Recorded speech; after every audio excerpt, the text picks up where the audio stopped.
A reading from the first letter of St. John. Beloved, we love God because He first loved us. If anyone says, "I love God," but hates his brother, he is a liar.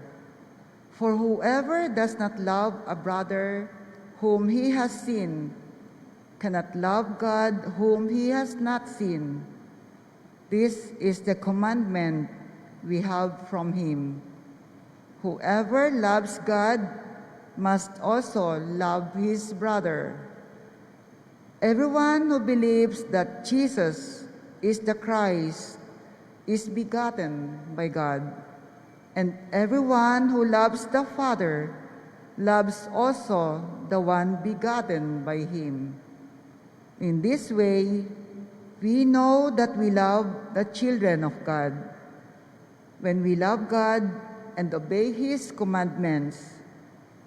For the love of God is this, that we keep His commandments, and His commandments are not burdensome.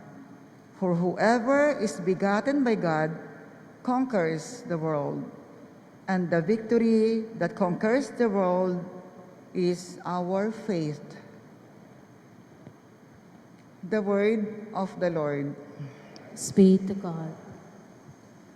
Lord, every nation on earth will adore you.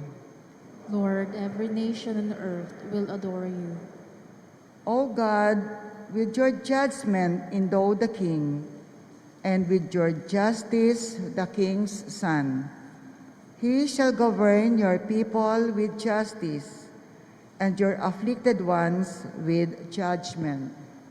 Lord, every nation on earth will adore you. From fraud and violence he shall redeem them, and precious shall their blood be in his sight.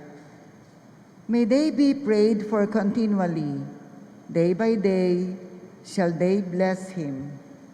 Lord, every nation on earth will adore you. May his name be blessed forever. As long as the sun, his name shall remain.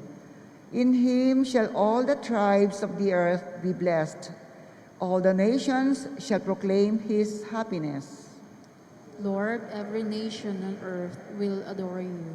Please rise to honor the gospel.